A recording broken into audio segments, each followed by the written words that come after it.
Welcome dear students, GIC technical YouTube channel में आपका बहुत बहुत स्वागत है। बच्चों, आप लोग की डिमांड थी कि एमसीक्यू किया जाए इंडस्ट्री इंजीनियरिंग पर, तो हमने क्या किया, पूरा ए टू जेड जितने भी आपके चैप्टर सभी आपके एमसीक्यू आए हैं जो एग्जाम में पूछे जाते हैं, बहुत ही इंपॉर्टेंट हैं। ठीक है, बहुत ही इंपॉर्टेंट है। अब इसको थोड़ा सा देखिएगा, एक बार देखिएगा तो लगेगा कि आपको सच में एक अच्छा क्वेश्चन, सिलेक्टिव क्वेश्चन है जो इंपॉर्टेंट है, एग्जाम में आए हुए भी हैं। तो स्टार्ट करते हैं फर्स्ट एमसीक्यू से। ठीक है, पहले 50 पार्ट, अभी 50 यानी 100 क्वेश्चन करेंगे। पार्ट ए में हम क्या करेंगे, बेसिक चैप्टर है, चैप्टर 1 से लेके चैप्टर लास्ट तक। ठीक है, ब्रेक इवन से लेके हम पढ़ेंगे कहाँ तक, ट्रांसपोर्टेशन वगैरह जितने भी आए थे सभी चैप्टर इंक्लूड होंगे इसमें। तो एमसीक्यू करते हैं जो आपके जेई एई और गेट ईएस में आते हैं। तो देखो एमसीक्यू करते हैं, पार्ट फर्स्ट आपका करते हैं हम लोग। तो पहला क्वेश्चन देखो आप, क्वेश्चन वन क्या कर रहा है आप देखिए। क्वेश्चन वन कराया, the graphical device which use to determine the break even point and profit potential under varying condition of output and cost is known as. देखो इन्होंने कहा है कि एक ग्राफिकल आपका डिवाइस है, ठीक है, और ये क्या कर रहा है, डिटरमाइन कर रहा है profit and profit potential under varying output and cost of known. तो डिफरेंट कॉस्ट, डिफरेंट चीजों पे आपका आउटपुट हो रहा है। यानी आपके देखोगे यहाँ पे आपको क्या मिलेगा, ब्रेक इवन एनालिसिस एक ऐसा देगा चार्ट। ब्रेक इवन चार्ट क्या देता है, फिक्स कॉस्ट हुआ, वेरिएबल कॉस्ट हुआ, ठीक है। अब इसके बाद सेल्स है, रिवेन्यू है, सेल्स रिवेन्यू है, तो फिक्स कॉस्ट और फिक्स कॉस्ट हुआ, वेरिएबल कॉस्ट हुआ। तो यानी कि ये देखो कॉस्ट से रिलेटेड जितने भी इंफॉर्मेशन दे रहा है आपका, किससे, प्रॉफिट वगैरह, ये प्रॉफिट है और ये लॉस है। हम लोगों ने अच्छे से कर बनाया था, ठीक है। तो इस केस में देखो आपका डिफरेंट कॉस्ट को प्रॉफिट और लॉस में रिलेट कर रहा है, तो इसे क्या बोलेंगे हम लोग, ब्रेक इवन चार्ट बोलेंगे। क्या बोलेंगे बेटा, ब्रेक इवन चार्ट। ठीक है, बहुत इजी क्वेश्चन था, एग्जाम में बहुत बार पूछा गया है। दूसरा क्वेश्चन है, बहुत इंपॉर्टेंट है आपका, BEP indicate the recovery of, ठीक है, variable cost only, both fix and variable cost only, fix cost only and fix and variable cost along with margin of profit. ठीक है, देखो बहुत इंपॉर्टेंट आपका ब्रेक इवन पॉइंट है। ये क्या है, ब्रेक इवन पॉइंट। तो ब्रेक इवन पॉइंट की बात करता हूं, तो ब्रेक इवन पॉइंट क्या होता है आपका, वो पॉइंट जिसमें प्रॉफिट और लॉस दोनों क्या होता है, ठीक है, ना प्रॉफिट होता है ना तो लॉस होता है, यानी कि वो न्यूट्रलाइज वे में होता है। तो कह सकता हूं, देखो ये क्या हो गया आपका, फिक्स कॉस्ट हो गया, ये वेरिएबल कॉस्ट हो गया, ये टोटल, यहां से टोटल कॉस्ट हो गया, ये जो हो गया बेटा टोटल कॉस्ट हो गया। यहीं से देखो एक पॉइंट है जो इंटरसेक्ट कर रहा है, इसे बोलते हैं बीईपी। तो ब्रेक पॉइंट पे तो आपको क्या देता है, both fix and variable cost. तो क्या है आपका, रिकवरी ऑफ इंडिकेट्स क्या बोलता है आपका, तो देखो आपका क्या, ये फिक्स कॉस्ट है और ये वेरिएबल कॉस्ट है, यानी कि टोटल कॉस्ट यहां से यहां तक हो गया टोटल कॉस्ट। तो ये जो वैल्यू है आपका वेरिएबल और क्या फिक्स दोनों में रिलेशन करता है, तो इसलिए आपका क्या हो जाएगा, बी। तो ये बच्चों देखो बहुत बड़ा इंपॉर्टेंट है, अभी इस बार यूपीपीएससी एई के एग्जाम में क्वेश्चन पूछा गया था, ठीक है, तो 2022 में। तो ये क्वेश्चन बहुत ही इंपॉर्टेंट है आपका। तो फिक्स एंड वेरिएबल कॉस्ट दोनों क्या करता है, ये बताता है। एट ब्रेक इवन पॉइंट, देखो ब्रेक इवन पॉइंट पे देखो क्या होता है क्वेश्चन, देखो sales revenue is greater than total cost, sales revenue is equal to total cost and sales revenue.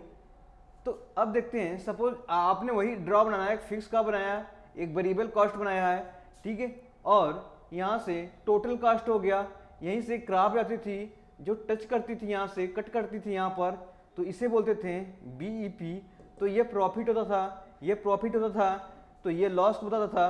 तो देखो इस पॉइंट पर ना प्रॉफिट है ना लॉस है, इसे बोलते हैं ब्रेक इवन पॉइंट। तो इन्होंने कहा है कि ब्रेक इवन पॉइंट पर जो सेल्स रिवेन्यू है, तो सेल्स रिवेन्यू क्या है आपका, सेल्स रिवेन्यू ये आपका, ये जो टोटल यहाँ से यहाँ तक कर मिली ना, यहाँ से लेके, ठीक है, ये बेटा क्या है आपका सेल्स रिवेन्यू है।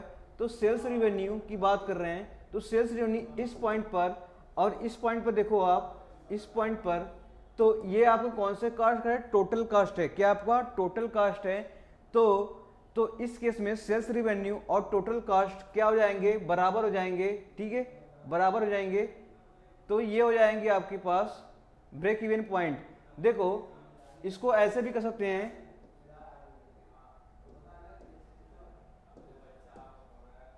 ठीक है, तो इसको ऐसे भी हम कर सकते हैं कि F प्लस वी, यानी कि ये कास्ट क्या हो जाएगा, यस प्लस पी।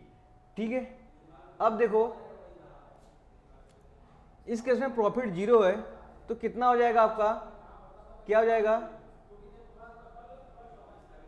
देखो यहां से बच्चों अगर मैं कहूं इस क्वेश्चन में देखो तो कितना जाएगा, ये profit plus variable cost plus F, यानी F plus variable cost plus profit equal to किसके हो जाएगा, सेल्स के।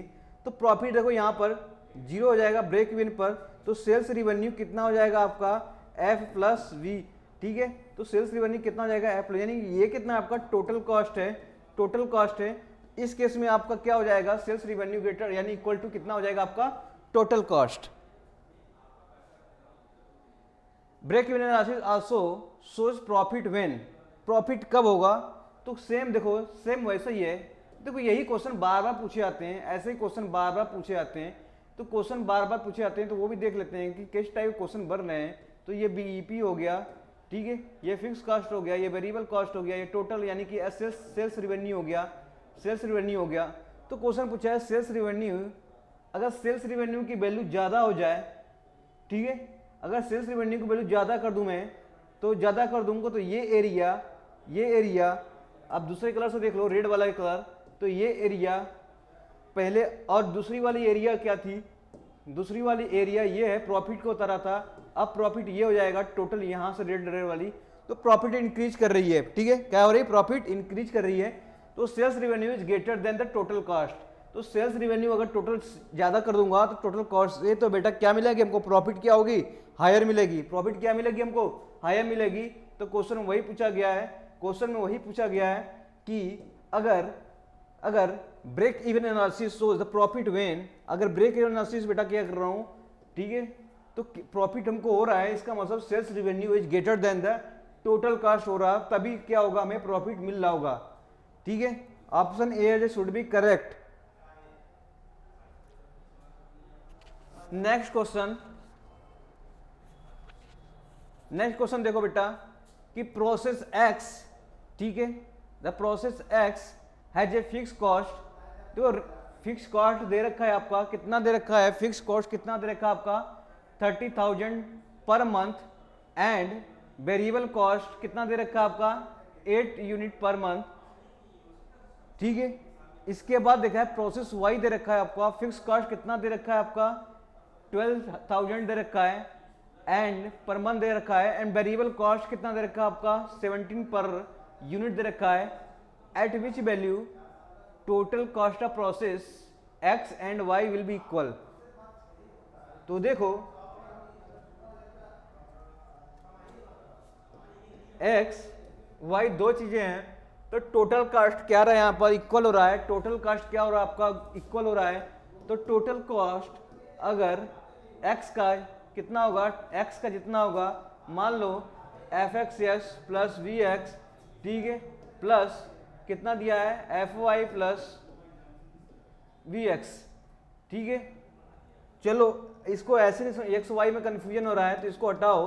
तो हम क्या करते हैं, इसका टोटल कास्ट क्या हो जाएगा 1 मान लो, ठीक है, F1 V1 बराबर F2 V2, यही तो टोटल कास्ट था, यही टोटल कास्ट था। इस केस में फिक्स कास्ट आपको दिया होगा पहले के लिए x का, वेरिएबल कास्ट पर यूनिट में दिया है तो इसको इस तरह से लिखेंगे।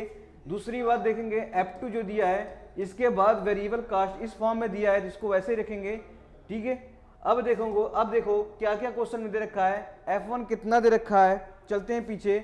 F1 आपका 30,000 दे रखा है, यानी कि 30,000 रुपये दे रखा है।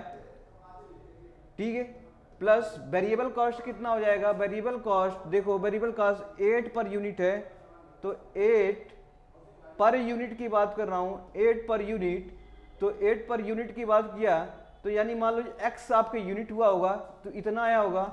दूसरा 12,000 दे रखा है, इसके बाद वेरिएबल कॉस्ट कितना है आपका, वेरिएबल कॉस्ट आपका दे रखा है ऑप्शन में देखो, क्वेश्चन में देखो 17 पर यूनिट, कितना दे रखा है आपका 17, इसे 17 इंटू एक्स, तो x की वैल्यू निकालनी है।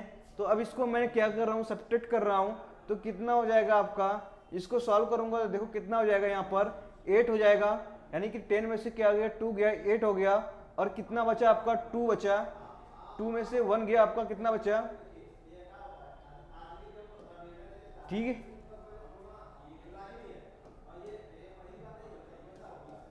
17 माइनस 8 इंटू एक्स, तो कितना हो गया, यहां पर आपका कितना बचा,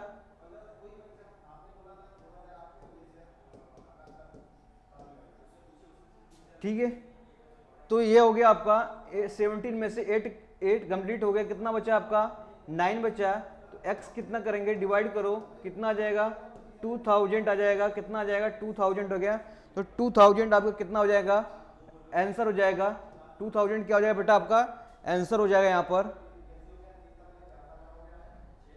क्वेश्चन देखा, इसमें दिया है आपका production cost of the product, the fix cost कितना देखा है, फिक्स कॉस्ट की वैल्यू मैं लिख देता हूं यहीं पर, फिक्स कॉस्ट की वैल्यू देता है आपका 6000, ठीक है, एंड द वेरिएबल कॉस्ट दे रखा है आपका, कितना दे रखा है वेरिएबल कॉस्ट, ये दिया है आपका पर यूनिट में दे रखा है, पर प्रोडक्ट में दे रखा है वेरिएबल कॉस्ट, यानी स्मॉल वी की वैल्यू दे रखा है आपका 10, कितना रुपीस पर प्रोडक्ट दे रखा है आपका, ये वैल्यू आप ध्यान रखेंगे, और क्या दे रखा है, the sales price product of rupees, जो सेल्स प्राइस का भी दे रखा है, प्रोडक्ट कितना दे रखा है 12 रुपीस पर प्रोडक्ट,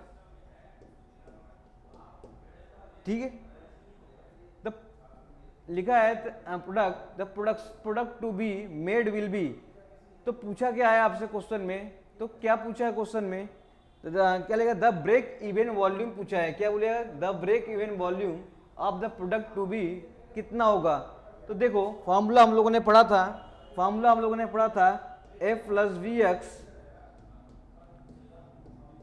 ब्रेक इवन पॉइंट पे बता रहा हूं, ब्रेक इवन पॉइंट बता रहा हूं, तो ब्रेक इवन में प्रॉफिट था, प्रॉफिट 0 हो जाएगा जब x इक्वल टू बीईपी पे लेंगे, ठीक है, बीईपी पे लेंगे, तो देखो f upon S minus V into X, तो अब x मैंने क्या किया, यहां से कॉमन ले लिया हूं, तो x की वैल्यू निकालना है, तो आपने देखा कि 6000 ऊपर था आपका, इधर था आपका 12 माइनस 10 था, तो यहाँ कितना हो जाएगा, 2 बच जाएगा, 2 से कट जाएगा आपका, कितना जाएगा 3000 आ जाएगा, तो 3000 आपका क्या हो जाएगा, आंसर हो जाएगा, ठीक है, बात समझ में आई, आपको कुछ नहीं है, आपको सब बता रखा मैंने जितने भी, आप चैप्टर खोल के देखिए, सब आपको दिख जाएगा वहां पर कि ब्रेक इवन एनालिसिस में जो फार्मूला निकालते हैं, किस निकालते हैं, एक एक स्टेप को मैंने क्या कर रखा हूँ वहां पर बेटा, एक एक स्टेप को मैंने एकदम बहुत ही लॉजिकल वे से समझा रखे हैं, क्योंकि जो एग्जाम मैंने कहा, जहां से क्वेश्चन आते हैं वो एग्जाम में मैंने करा चुका हूं चीजों को लेकर, तो ये आप क्या करना पड़ेगा, वहां से देखना पड़ेगा।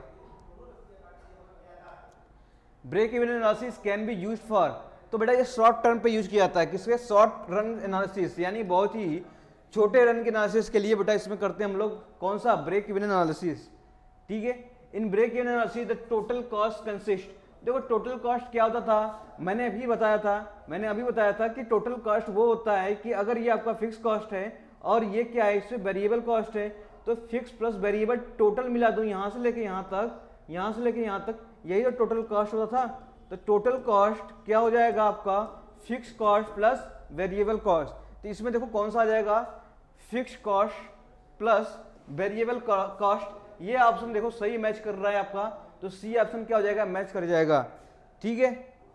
ब्रेक इवन पॉइंट इंडिकेट, तो देखो ब्रेक इवन पॉइंट क्या कहता है, इंडिकेट करता है, तो क्वेश्चन है recovery of fix cost, recovery of variable cost, recovery of both above the cost, recovery of fixed variable and margin of profit. देखो ब्रेक इवन पॉइंट पर आपको दो रिकवरी मिलते हैं, मैंने अभी पहला क्वेश्चन कराया था कि आपका fix cost and variable cost दोनों क्या कर रहा है, रिकवर हो रहा है यहाँ पर, तो ये ऑप्शन आ जाएगा आपका सी ऑप्शन क्या हो जाएगा बेटा, करेक्ट हो जाएगा यहाँ पर, ठीक है।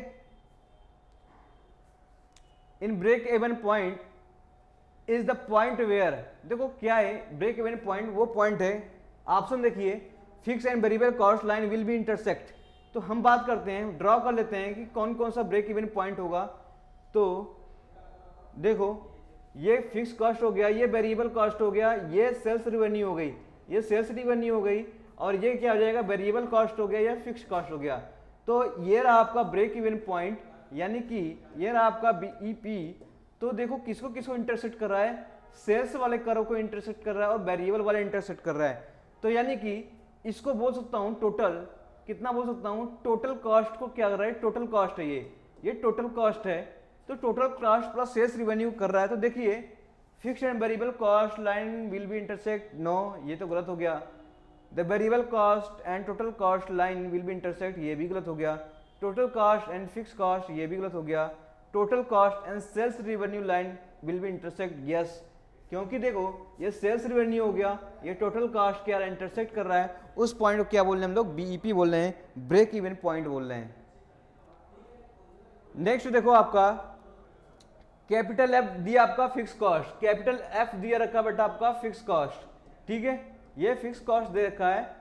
और क्या दे रखा है, the variable cost per unit and total variable cost and जो वी दिया आपका, वी क्या दे रखा है, वेरिएबल कॉस्ट, क्या दे रखा आपका, variable cost rupees per unit दे रखा है। और पी क्या दे रखा है, पी दिया है कि सेलिंग प्राइस, यानी कि क्या दे रखा है आपका, सेलिंग प्राइस ये दे रखा है रुपीस पर यूनिट, ठीक है। तो आपसे पूछा है break even point will be equal, तो आपको पता हो गया एफ प्लस वी जो आपका टोटल कॉस्ट होता था, सेल्स रिवेन्यू प्लस प्रॉफिट, यही होता था। पर प्रॉफिट ब्रेक इवन पॉइंट की बात करेंगे, अगर मैं ब्रेक इवन पॉइंट की बात कर रहा हूं तो प्रॉफिट क्या होता है, उस पर जीरो हो जाएगा। तो इस केस में देखो, इस केस में देखो सेल्स रिवेन्यू की बात किया जाए, सेल्स प्राइस ये दे रखा है, पी के टर्म में दे रखा है, ठीक है। डेजिग्नेशन कुछ भी दे सकता है बेटा, डेजिग्नेशन कुछ भी दे सकता है, ठीक है, या यस दे दे या पी दे, हमें क्या मतलब, हमें तो बस हमको कॉन्सेप्ट पता है कि सेलिंग प्राइस जो होता है वो क्या होता है, सेलिंग या सेल्स वेरिएबल होता है, चाहे पी दे चाहे जेड दे हमको, चाहे हमको आर दे, कुछ भी दे दे, तो हमें वो इससे मतलब नहीं है, हमें उससे मतलब है बेटा। देखो कि अब इस केस में जाएगा एफ प्लस बी, तो ये हो जाएगा आपका S minus B into X B P, तो F upon S minus B, तो इस केस में एफ अपान एस की जगह मैं पी रख देता हूं, तो पी माइनस बी मिलेगा, तो पी कॉमन ले लेता हूं बेटा, पी कॉमन लूं तो हो जाएगा P one minus B by P,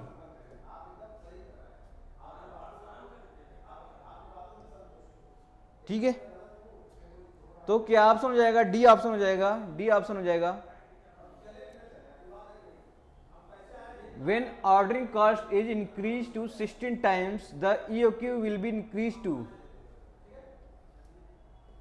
तो देखो ordering cost is increase to 16 times, तो ऑर्डरिंग कॉस्ट, तो ऑर्डरिंग कॉस्ट कितना दे रखा है, सॉरी ऑर्डरिंग कॉस्ट कितना दे रखा आपसे, तो ordering cost what when the ordering cost is increase by 16 times EOQ, तो 16 टाइम्स EOQ दे रखा है आपका ऑर्डरिंग कॉस्ट, तो व्हाट वे क्या लिखा है,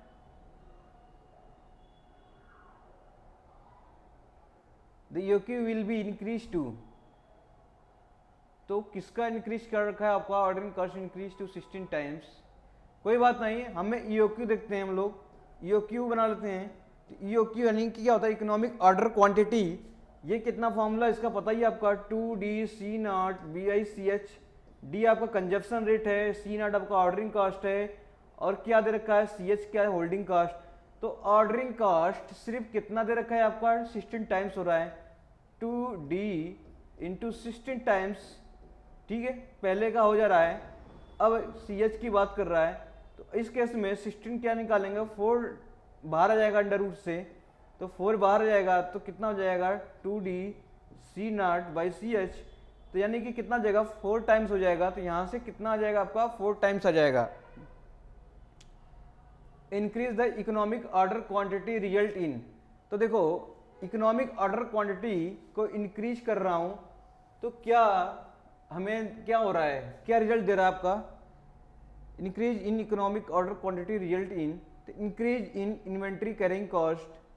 देखो हमें EOQ को बढ़ाना है, इकोनॉमिक ऑर्डर क्वांटिटी को बढ़ाना है, तो कोई बात नहीं, इसकी फॉर्मूला हमें तो पता है 2D/C0/CH, ठीक है। अब देखो इसको बढ़ाना है तो सिर्फ किससे, या तो डिमांड से बढ़ सकता है, या डिमांड इंक्रीज कर दूं, तो डिमांड इंक्रीज कर दूं तो बढ़ जाएगा, ऑर्डरिंग कॉस्ट इंक्रीज कर दूंगा तो बढ़ जाएगा, और होल्डिंग कॉस्ट डिक्रीज कर दूं तो भी बढ़ जाएगा। तो ये ऑप्शन देख लो, increase the inventory carrying cost, तो कैरिंग कॉस्ट ठीक है, गलत हो गया, ये डिक्रीज होना चाहिए कैरिंग कास्ट। एंड क्या देखा है, decrease in ordering cost. Ordering cost बेटा ये क्या आपका इंक्रीज हो रहा है यहाँ पर। Decrease in total cost, total cost first decrease then will increase.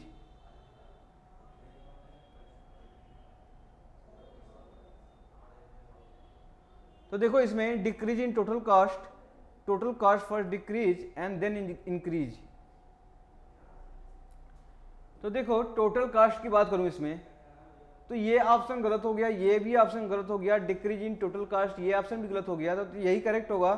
देखो ये रहा टोटल कास्ट, तो ईओक्यू पर देखेंगे, ठीक है। अगर मैं पहले क्या ईओक्यू की तरह इंक्रीज करता तो पहले डिक्रीज टोटल कास्ट क्या होता था आपका, डिक्रीज करेगा फिर ऑप्टिमम लेवल पर आएगा, फिर क्या करेगा इंक्रीज कर जाएगा, ठीक है। तो पहले डिक्रीज किया फिर इंक्रीज किया, तो कौन सा ऑप्शन हो जाएगा यहां से, डी ऑप्शन हो जाएगा। देखिए बहुत बार पूछा गया question. ABC analysis item are classified in 3 category namely ABC according to their, तो ये किस पे बेस है, ठीक है, नंबर पे है कि वैल्यू पे, कि वैरायटी के कैरेक्टरिस्टिक पे है कि प्रायोरिटीज पे है। तो ये वैल्यू पे डिपेंड करता है, ठीक है, ये वैल्यूज पे डिपेंड करता है कि कौन सी है, यानी किसे बोलते हैं हाई वैल्यूज बोलते हैं, क्या बोलते हैं हम लोग, high values. The annual demand दे रखा है का एनुअल डिमांड फॉर आइटम, ठीक है, डिमांड की वैल्यू दे रखा है आपकी, कितनी दे रखी है 3200 पार्ट्स, यूनिट कॉस्ट रुपीस यानी कि सी की वैल्यू दे रखी है आपकी, कितना दे रखा है 6, एंड इन्वेंट्री कैरिंग कास्ट, ठीक है, कैरिंग कास्ट मतलब होल्डिंग कास्ट की वैल्यू दे रखी है आपकी, ये 25% पर एनएम, तो 25% किस पे लग रहा है आपका, 6% पे यूनिट कॉस्ट पे लगेगा आपका। तो अब क्या दे रहा है आपका, और वन प्रोक्यूरमेंट मतलब ऑर्डरिंग कॉस्ट हो गया, ऑर्डरिंग कॉस्ट कर दिया 150। तो अब यहीं पर अब आपको क्या निकालना है क्या निकालना है आपको, ईओक्यू निकालना है, नहीं what will the number of order per year, number of order per year निकालना है। तो कितना हो जाएगा, डी बाई क्यू हो जाएगा, तो डी बाई क्यू हो जाएगा आपका नंबर ऑफ क्या हो जाएगा ऑर्डर पर ईयर। तो डिमांड हमको पता है, क्यू की वैल्यू पता निकालने के लिए, क्यू का निकालने के लिए हम क्या करेंगे, क्यू बराबर √2D C0/CH, ये फॉर्मूला लगाएंगे। तो अब देखते हैं यहाँ पर √2 डिमांड आपका कितना दिया था 3200, C0 की वैल्यू दे रखा आपका 150, CH की वैल्यू दे रखा आपका 25/100 × 6, ठीक है।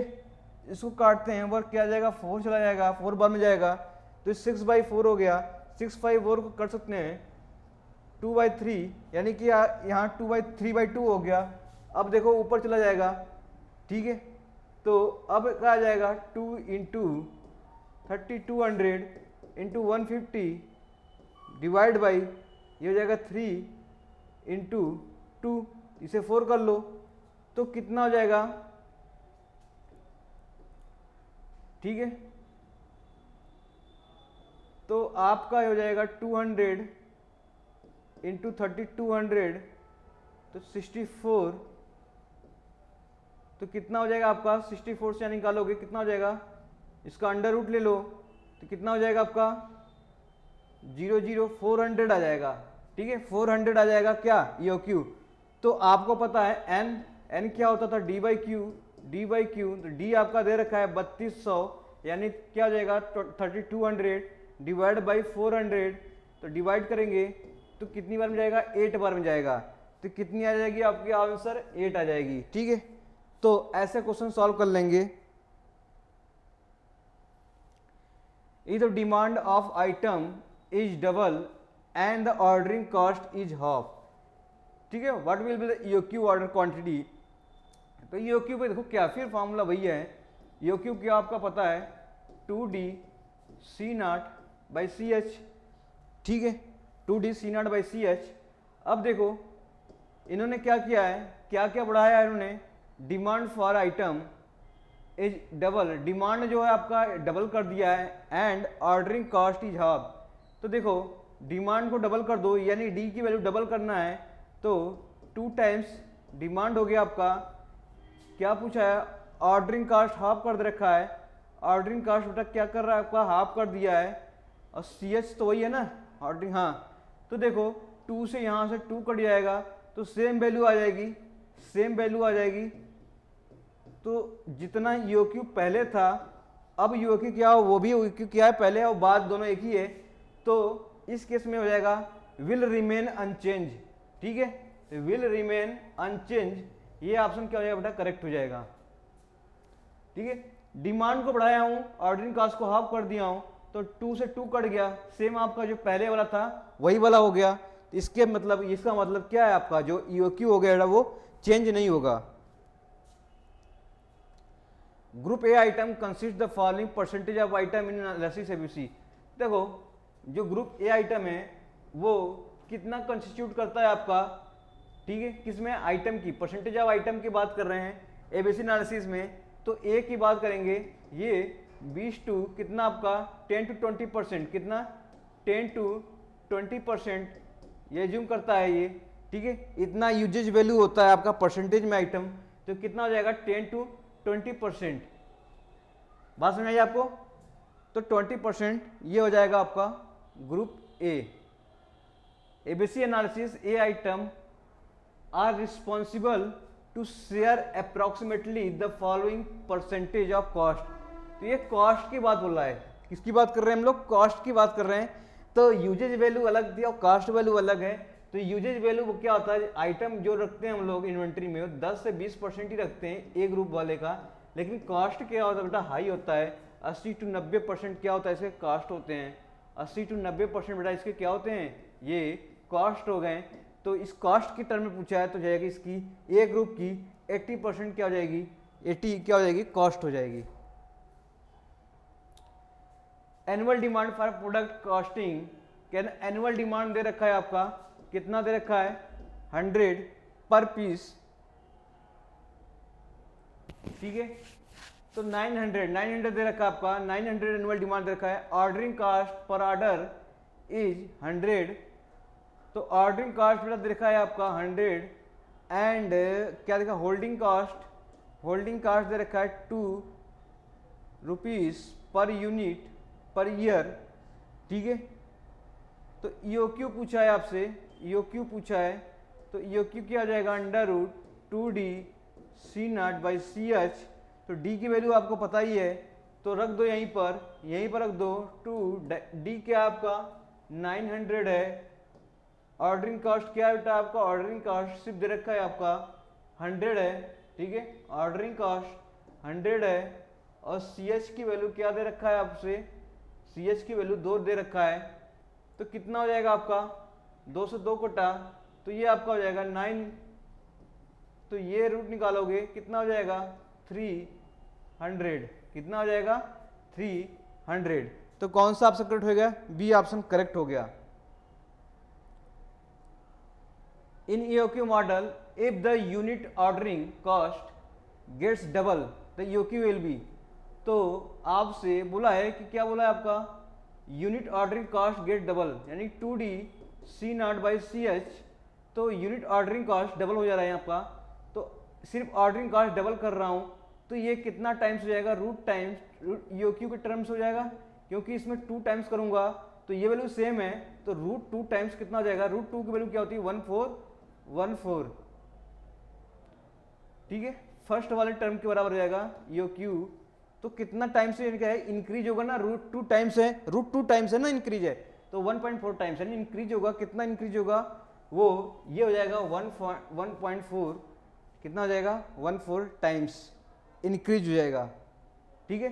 सिर्फ ऑर्डरिंग कॉस्ट 2 टाइम्स दे रखा है, तो ऑर्डरिंग कॉस्ट कितना दे रखा है 2 टाइम्स, वही रखा मैंने, सिर्फ √2 क्या आ जाएगा, बाहर आ जाएगा, बाकी सेम रहेगा वो चीज़ें, तो वहाँ से हो जाएगा। Which are the following not guideline for controlling A class item. तो देखो ए क्लास आइटम के लिए कौन, ये सब इन्वेंट्री की पार्ट है, ए क्लास आइटम के लिए कौन कौन सा नॉट गाइडिंग है, ठीक है, वो देखना है आपका। Frequent ordering, maximum effort to reduce lead time, higher safety stock, very strict controlling. तो वेरी स्ट्रिक्ट कंट्रोल ये आपका नहीं है, ठीक है, वेरी स्ट्रिक्ट कंट्रोल ये नहीं है, बाकी सब क्या आपका गाइडलाइंस है उसके। Inventory control EOQ depend upon, तो इस पे देखो ईओक्यू का फॉर्मूला देखा था हम लोगों ने, तो डिमांड पे करता है, ऑर्डरिंग पे करता है और होल्डिंग पे करता है। तो कंजम्पशन रेट हो गया आपका, डिमांड जितने डिमांड हो रहे हैं, ऑर्डरिंग कॉस्ट और होल्डिंग कॉस्ट सभी पे है, तो कौन सा ऑप्शन हो जाएगा, all of the above. The rent of the store where the material are kept fall under, देखो कोई भी मटेरियल को अगर रेंट वगैरह में रखते हैं तो वो होल्डिंग कॉस्ट की तरह क्या हो जाएगा, ऐड हो जाएगा, उसमें वो होल्डिंग कॉस्ट हो जाएगा। तो इसमें क्या हो जाएगा, setup cost, shortage, holding cost. कोई मटेरियल आप स्टोर वगैरह में रखते हैं वो होल्डिंग कॉस्ट पे ही करता है, ठीक है, तो होल्डिंग कॉस्ट, उसकी होल्डिंग कॉस्ट इंक्रीज हो जाएगी। कंसीडर द फॉलोइंग स्टेटमेंट, 1 2 3 दे रखा है आपसे। 1 दे रखा आपका intersect of material manager, intersect of the top manager, interest दिया, sorry interest of the top manager, Pareto 80-20 rules. देखो ये तो आपका इन्वेंट्री में है, किसमें आपका इन्वेंट्री में है, तो पूछा क्या है, तो एवं एनालिसिस पर एबीसी एनालिसिस, एबी एनालिसिस में इन्वेंट्री वाली प्रॉब्लम हल होती है। यहाँ पर जितने भी सॉल्व होते हैं हम लोग इन्वेंट्री लेते हैं, तो इस केस में सिर्फ क्या हो जाएगा आपका 3 ऑप्शन हो जाएगा, ठीक है। एबीसी एनालिसिस डील विथ, तो क्या करता है वो एनालिसिस, तो ये देखो analysis of process chart, flow of material, ordering schedule of job, controlling inventory cost. तो इन्वेंट्री कॉस्ट, ठीक है, देखो बहुत बार पूछा गया ये, तो किसके लिए, ये इन्वेंट्री सिस्टम के लिए। तो इन्वेंट्री कॉस्ट को क्या करता है, वो डील करता है, वैल्यू ऑफ परसेंटेज आइटम और कितनी उससे रिलेटेड कॉस्ट है वो इसको बताता है। तो एबीसी बेटा ये हो जाएगी आपकी कंट्रोलिंग इन्वेंट्री कॉस्ट। इन एबीसी एनालिसिस, तो ए क्या है आपका, और ए इज लार्ज नंबर, तो देखो ये क्या लिख रहे हैं हम लोग, परसेंटेज किस में लेते हैं, वैल्यूज में लेते हैं, किस में लेते हैं, आइटम के वैल्यूज में, तो वैल्यूज ऑफ आइटम इसके टर्म में लेते हैं। अब देखते हैं तो ए कितना होता है, ए आपका लो होता है, कितना होता है 10 से 20% होता है, बी आपका कितना हो जाएगा 30 to 50% के आसपास होता है, सी आपका होता है कितना होता है आपका सी आपका होता है, वैल्यू ऑफ परसेंटेज की बात कर रहे हैं इसमें यूजेज के टर्म में, तो ये होता है आपका 70 to 80% के आसपास, तो ये होता है। तो अब देख लो ए आइटम लार्ज नंबर गलत हो गया आपका, B is very expensive item गलत हो गया, C is very few number, ठीक है।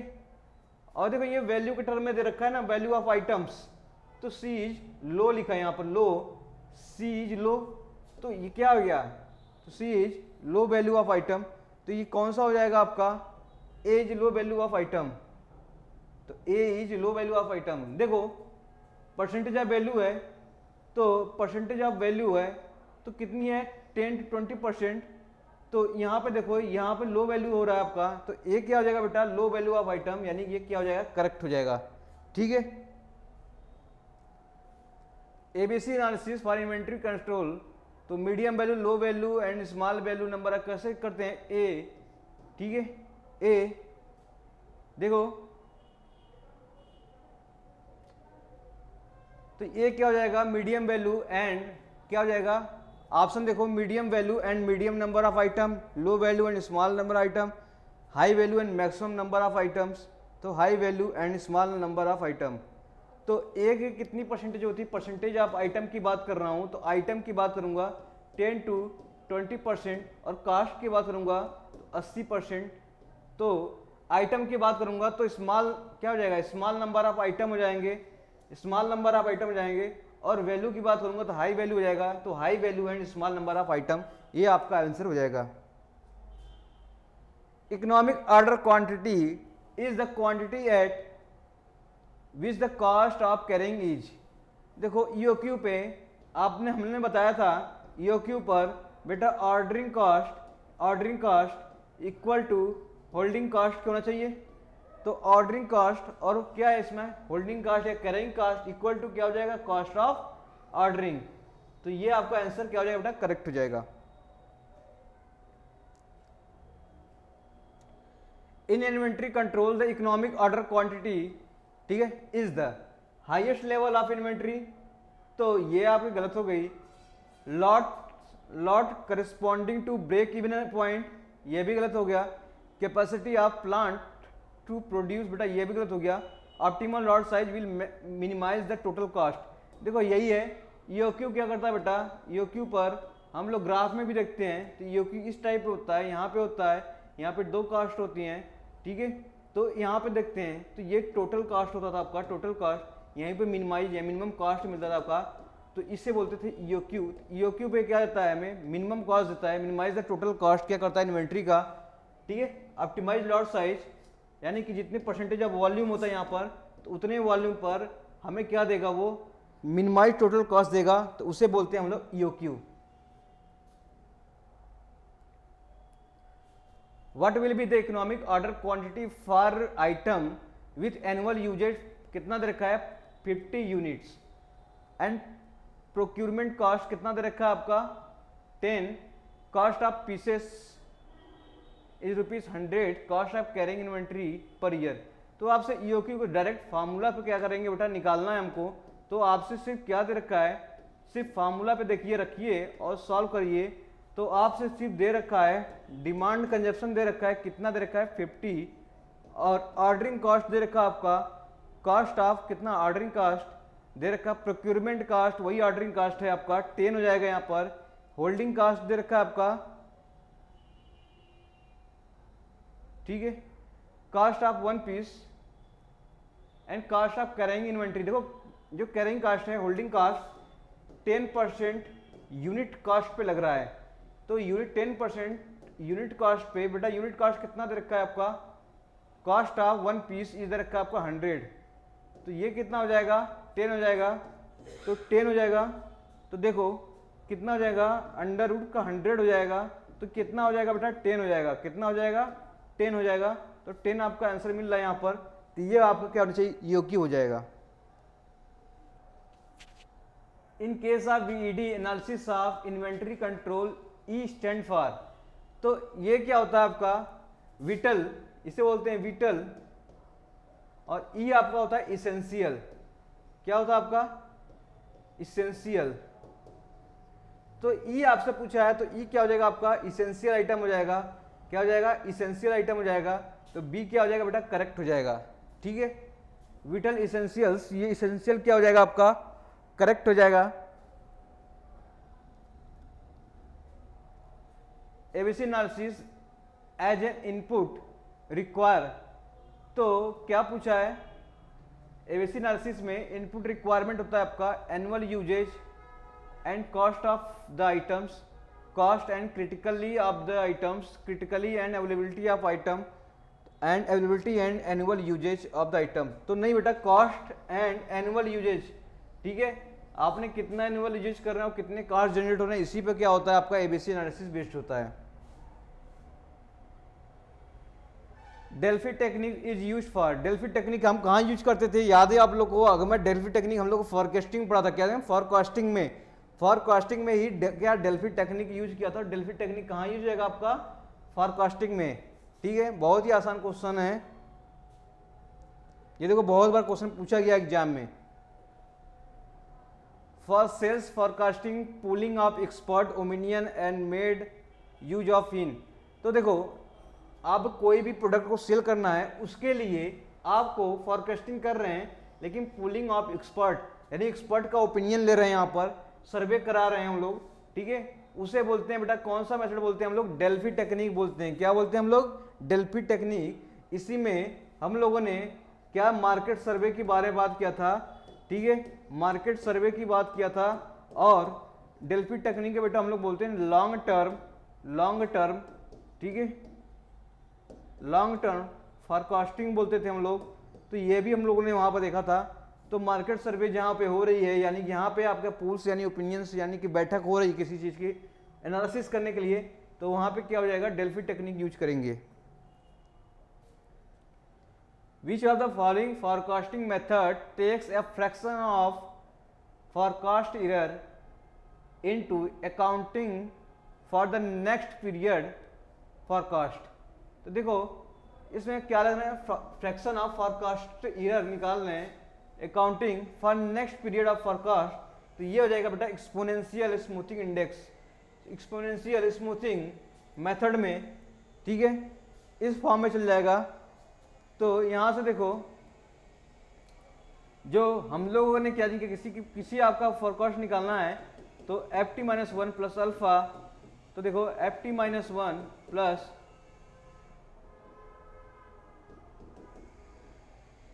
तो इस तरह से निकालते थे, ठीक है। अल्फा आपका स्मूथिंग इंडेक्स कॉन्सेप्ट था, smoothing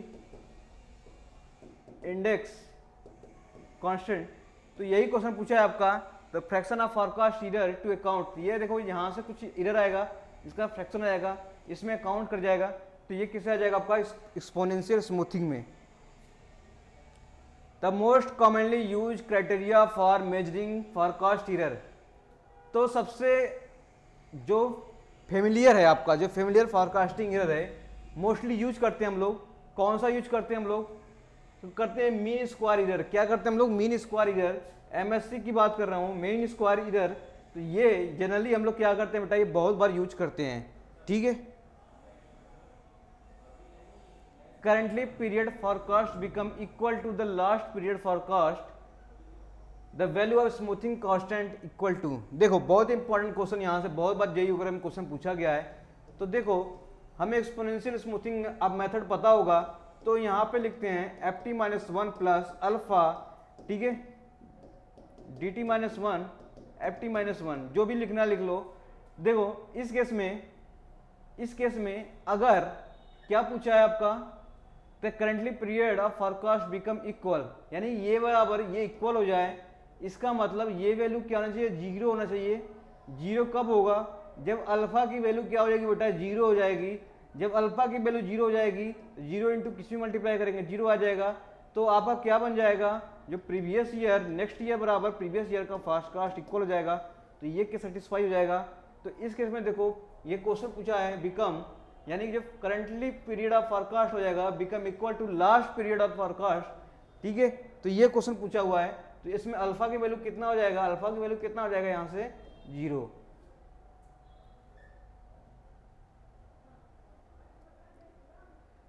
which is following is a technique for forecasting.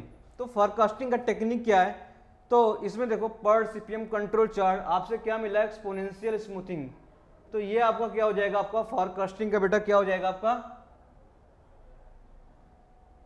Which one of the following forecasting technique more suitable for making long range forecast. देखो लॉन्ग रेंज फोरकास्ट में पूछा है ना, तो डेल्फी टेक्निक, मार्केट सर्वे, ये सब क्या था आपके, ये लॉन्ग रेंज था। तो ये सब जितने होंगे ना, टाइम, रिग्रेशन, एक्सपोनेंशियल, ये हो जाएंगे स्मॉल टर्म, ठीक है। कितना हो जाएगा, स्मॉल रेंज। लेकिन लॉन्ग रेंज कौन सा हो जाएगा, ये डी ऑप्शन जो आपको कहा जाएगा लॉन्ग रेंज। लॉन्ग रेंज में आपके यहां से डेल्फी टेक्निक भी आती थी, कितनी आती, डेल्फी टेक्निक। तो इस केस में बेटा आपको क्या हो जाएगा, ऑप्शन डी ऑप्शन हो जाएगा, ठीक है। आगे चलते हैं। तो in a queuing problem if the arrival are completely random then the probability distribution of number arrival is given in the following. तो देखो यही है क्यूइंग सिस्टम। क्वेश्चन पढ़िए आप एक बार। क्वेश्चन कर रहा है क्यूइंग में जो अराइवल पैटर्न है वो किस पे फॉलो कर रहा है, ये कर रहा है क्वेश्चन, किस पे फॉलो कर रहा है। जब अराइवल हमेशा किस पे बात करता है बेटा, अराइवल हमेशा पॉइजन डिस्ट्रीब्यूशन पे काम करता है। किस पे करता है हम लोग, पॉइजन डिस्ट्रीब्यूशन पर। तो कौन सा ऑप्शन हो जाएगा आपका, B. In a queuing theory the ratio of mean arrival rate and mean service rate. तो देखो ये रो होता क्या था आपका, लैम्डा बाई म्यू, ठीक है। ये बेटा अराइवल रेट हो गया और ये सर्विस रेट हो गया। इसे क्या बोलते थे, रो बोलते थे। जो रेशियो होता था हम लोग इसे यूटिलाइजेशन फैक्टर भी बोलते हैं। क्या बोलते हैं हम लोग, मैंने बता रखा है सब, जितने भी क्वेश्चन बता रहे हैं ना उस पे बेस है, ये सभी क्वेश्चन बता रखा हूं मैं। यूटिलाइजेशन फैक्टर, ठीक है। Probability of customer have to wait, इसे भी बोलते हैं। तो ये सब सभी बता रखा हूं चीजों को लेकर, क्वेश्चन सभी आइटम जो भी होंगे सब पता है आपको। तो कौन सा ऑप्शन हो जाएगा आपका, utilization factor. Queuing theory associated with, तो क्यूइंग जो थियरी है वो किससे एसोसिएटेड है बेटा, वो है आपका वेटिंग टाइम से। किससे, वेटिंग टाइम से। कितना वेटिंग टाइम है, कितना वेटिंग टाइम ले रहा है बेटा, वो क्या आपका क्यूइंग थ्योरम उससे एसोसिएट है, देखो for MM1 infinite first come first serve queue model, the mean arrival rate is equal to 10 per hour and mean service rate 15 per hour। तो देखो लेमडा के वैल्यू रखा है 10, कोई भी मान लो कुछ भी दिया है, पर आवर दे रखा है आपका 10 दे रखा है, और म्यू की वैल्यू कितना दे रखा है बेटा 15 दे रखा है। तो लेमडा बाई म्यू निकालते हैं, तो लेमडा बाई म्यू आपका रो हो जाएगा, कितना हो जाएगा रो हो जाएगा, 10/15 निकालेंगे तो बेटा कितना हो जाएगा, तो यानी कि इसको डिवाइड करता हूँ 5 से तो हो जाएगा 2/3। तो रो आपकी 2/3 हो गया। पर आपसे क्या पूछा क्वेश्चन में, द एक्सपेक्टेड क्यू लेंथ, जो क्यू लेंथ की वैल्यू की आपको निकालना चाहिए एल क्यू की कितना एक्सपेक्टेड होगा, तो वो रो स्क्वायर अपॉन 1 माइनस रो। तो रो स्क्वायर को निकालेंगे तो रो आपको पता हो गया 2/3, तो 4/9 डिवाइड बाई 1/2/3। तो यहाँ से इसको सब्ट्रैक्ट कर देंगे तो ये वैल्यू क्या हो जाएगी 1/3। तो इसको करेंगे सॉल्व करिए 4/9 इंटू 1/3 तो कितना हो जाएगा 3 3 या 9, तो 4/3 बचा आपका, यानी कि क्या हो जाएगा 1 पॉइंट कितना होगा 1.333। तो ये आपका आंसर हो जाएगा 1.333, ये आपका आंसर हो जाएगा।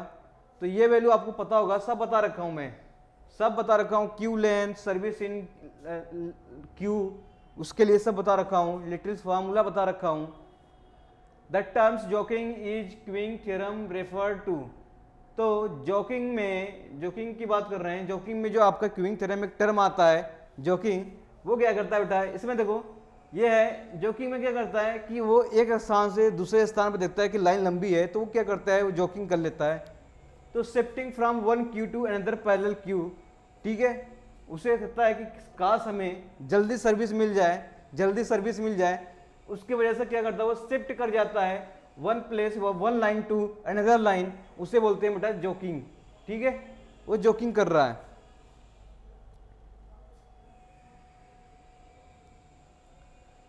देखो arrival of the bank customer considered to be Poisson distribution with a average time of 12 minutes between two successive arrival, the time required to serve distribution exponentially within minute of 3, ठीक है, the probability that customer do not have to wait to before server service। तो देखो पहले हम निकालेंगे lambda, lambda क्या दे रखा आपका, ये दे रखा है कि एवरेज टाइम जो अराइवल है आपका पॉइजन डिस्ट्रीब्यूशन बेस पे है विथ एवरेज टाइम कितना देखा है 12 मिनट, ठीक है, 12 मिनट का क्या आपका अराइवल है। तो 12 मिनट देखा है, यानी कि कोई कस्टमर आ रहा है आपका, कस्टमर पर ये 12 मिनट में आ रहा है, ठीक है। तो इसको मैं कन्वर्ट करता हूं किस में, आवर में, कस्टमर पर आवर में, इसमें 5 से मल्टीप्लाई करना पड़ेगा, ऊपर भी 5 से मल्टीप्लाई करना पड़ेगा, तो 5 बाई, ठीक है, ये 12×5 = 60 मिनट बराबर 1 आवर, 5 कस्टमर पर आवर। तो लेमडा के वैल्यू आ गई हमें। ध्यान रखना इसकी जो यूनिट होती है लेमडा वगैरह की, वो कस्टमर या यूनिट या कुछ भी प्रोडक्ट पर आवर की बात होती है, प्रोडक्ट पर आवर में होता है। तो सभी को मैं आवर में कन्वर्ट करने का, इसमें मिनट में दे रखा है तो मैंने नीचे मल्टीप्लाई बाय 50 से 5 से मल्टीप्लाई किया तो वो आवर में कन्वर्ट हो गया, क्या गया ये कस्टमर हो गया। तो इस केस में ऐसे हम लोगों ने क्या किया 5 पर आवर। म्यू की वैल्यू निकालेंगे, म्यू देखो कितना दे रखा है, कितने कस्टमर कब सर्व हो रहे हैं आपके, वो हो रहे हैं 3 मिनट में, कितने 3 मिनट में, 3 मिनट है, उसको मैंने कितने से मल्टीप्लाई करूँ वो 60 आ जाए, तो 20 से मल्टीप्लाई कर दूंगा, तो यहाँ से भी 20 से मल्टीप्लाई करना पड़ेगा, तो 60 मिनट हो जाएगा ये, तो 60 मिनट 1 आवर हो गया, यानी कि म्यू की वैल्यू आ जाएगी आपकी 20 आ जाएगी। तो अब निकालो रो की वैल्यू लेमडा बाई म्यू, तो लेमडा की वैल्यू कितनी है 5 डिवाइड बाई 20 यानी 1/4 आ जाएगी। क्वेश्चन को क्या पूछा है, probability that arrival does not have to wait, इसमें बड़ा बड़ा डज नॉट, इसका मतलब वो आइडल केस में बता रहा है कितना नहीं है, तो आपको रो बताया तो 1 माइनस रो क्या होता है does not have to wait हो जाएगा।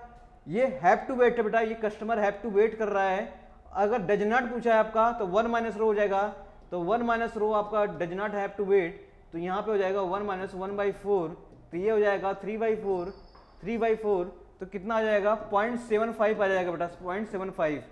तो ये 0.75 करेक्ट हो जाएगा। The time require for 2 operation cutting and binding of 5 job और फॉलो। तो देखो जॉब नंबर दे रखा है, कटिंग या आपका बाइंडिंग सब मिनट में दे रखा है। आपसे पूछा है what is the optimal make Spain sequence. तो हम लोगों ने सीक्वेंसिंग में पढ़ा था कि कैसे आपका सीक्वेंस करते हैं।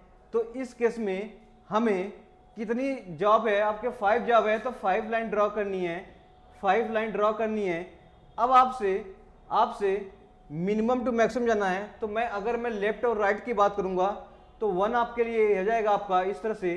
तो देखो 8 8, तो मिनिमम वैल्यू हमको 2 मिलेगा। 2 हमको किधर लेफ्ट की तरफ मिला, तो इसके पे आ जाएगा 3, ये वाला पोर्शन आ जाएगा, ये वाला जॉब। ठीक है, यानी कि 3 नंबर ऑफ जॉब की बात करेंगे, वो नंबर ऑफ जॉब इसमें आएगा। तो ये हो गई आपका नंबर ऑफ जॉब। ये मत समझ लेना कि 2 ऐसा 3 कहाँ से आ गया। ठीक है, तो मिनिमम पे इस पे चले जाएंगे, 2 है तो 3 वाला हो गया, ये कैंसिल हो गया। अब इसके बाद नेक्स्ट जाएंगे, उसके बाद 4 मिलेगा आपका। तो यहाँ पे ये राइट में है तो क्या हो जाएगा आपका, ठीक है, तो क्या हो जाएगा आपका 5 पे चले जाएंगे, यहाँ पर 5 पे चले जाएंगे तो 3 5, तो 3 5 कहीं मिला, 3 1 मिला, 3 5 मिला। इसका मतलब यही करेक्ट है, 2 5 है, 1 5 है, तो 3 5 ये करेक्ट हो जाएगा। बाकी निकाल लेंगे ऐसे जैसे सीक्वेंसिंग है। नहीं याद आ रही है तो रिमाइंड करिए, क्वेश्चन आपका स्लाइड में जाइए, सीक्वेंसिंग का आपका क्वेश्चन होगा, उसको आपने प्रैक्टिस करा रखा है, वहाँ से देखिए। तो ये सब नंबर ऑफ जॉब हैं। ठीक है, तो यहाँ पे फिक्स कर जाएगा वो रेट। तो यहाँ पे हो जाएगा बेटा 4 2 1 5। In assembly line, the 5 workers are assigned a work which take 80, 60, 70, 70 second respectively the balance delay for line। तो बैलेंस डिले की बात करूंगा तो बैलेंस डिले बेटा क्या था, 1 minus TWC upon NTC। TWC total work time था, तो टोटल वर्क टाइम निकाल लो। टोटल TWC कैसे निकालेंगे, वो निकालेंगे 80 प्लस 60 प्लस 70 इंटू 3, 3 टाइम्स है ना ये, तो 20 टू 21 ये हो जाएगा, प्लस 60 हो जाएगा, प्लस 80 हो जाएगा, तो निकाल लो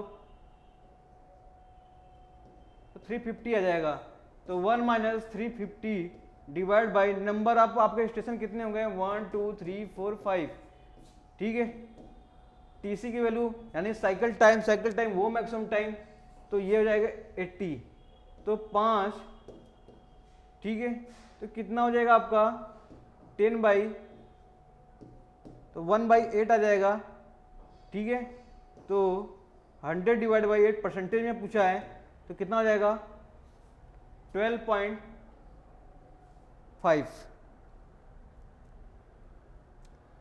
the Kanban is the most appropriately associate with, तो Kanban बेसिकली हम लोग, ठीक है, जस्ट इन टाइम मेथड में यूज करते हैं। तो जस्ट इन टाइम, ठीक है, जस्ट इन टाइम मेथड में हम लोग क्या करते हैं, यूज करते हैं Kanban मेथड। Kanban में क्या होता है, मार्किंग होती है, उससे हम लोग प्रोडक्ट जितने भी एलिमिनेट होते हैं उसे बेटा निकाल देते हैं। ठीक है, एलिमिनेट कर देते हैं।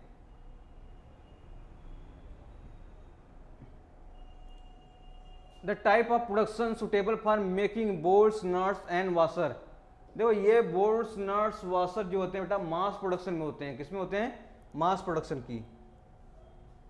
द गोल ऑफ JIT वही पढ़ा था बेटा, जस्ट इन टाइम। ये क्या फिलोसफी पे मार्किंग वगैरह होता है, एलिमिनेट द वेस्ट करता है, तो एलिमिनेशन ऑफ वेस्ट शुड भी करेक्ट हो जाएगा बेटा। ठीक है, एलिमिनेशन ऑफ वेस्ट। तो ये रही आपकी 50 क्वेश्चन। देखो यहाँ से हम लोग break even analysis point cover किया, इन्वेंट्री पूरा कवर किया, उसके बाद कुछ आपके लेआउट वगैरह थे प्लांट, वो भी क्लियर कर रहे हैं। आगे कुछ क्वेश्चन लेआउट के हैं वो भी करेंगे। इस पार्ट में हम लोगों ने देखा कि जितने भी पार्ट्स की तरह यूज कर रहे हैं, शेड्यूलिंग, सीक्वेंसिंग, ये सब पार्ट्स थी, इसमें हम लोगों ने यूज किया, खासकर इन्वेंट्री कंट्रोल और फॉरकास्टिंग से। फॉरकास्टिंग, इन्वेंट्री कंट्रोल और फॉरकास्टिंग, और क्या बोलते हैं बेटा ये ब्रेक इवन एनालिसिस, बहुत ही इंपॉर्टेंट क्वेश्चन वहाँ से बनते हैं, वहाँ से भी हम लोगों ने क्वेश्चन डिस्कस किया। अब पार्ट बी में बेटा हम लोग डिस्कस करेंगे जो क्वेश्चन बहुत ही इंपॉर्टेंट है, जो कराया नहीं था कहीं, वो क्वेश्चन देखेंगे। टाइम स्टडी, वर्क स्टडी, ठीक है, पार्ट एंड CPM, उसके बाद इंपॉर्टेंट और चैप्टर है उसके, उसको भी कवर कर लेंगे। प्लांट लेआउट जैसे हुआ, बहुत ही क्वेश्चन आते हैं वहाँ से, वो भी इसको डिस्कस करेंगे पार्ट बी में। सो बने रहिए, जुड़े रहिए। So thank you so much, like share subscribe करिए। Okay, thank you so much.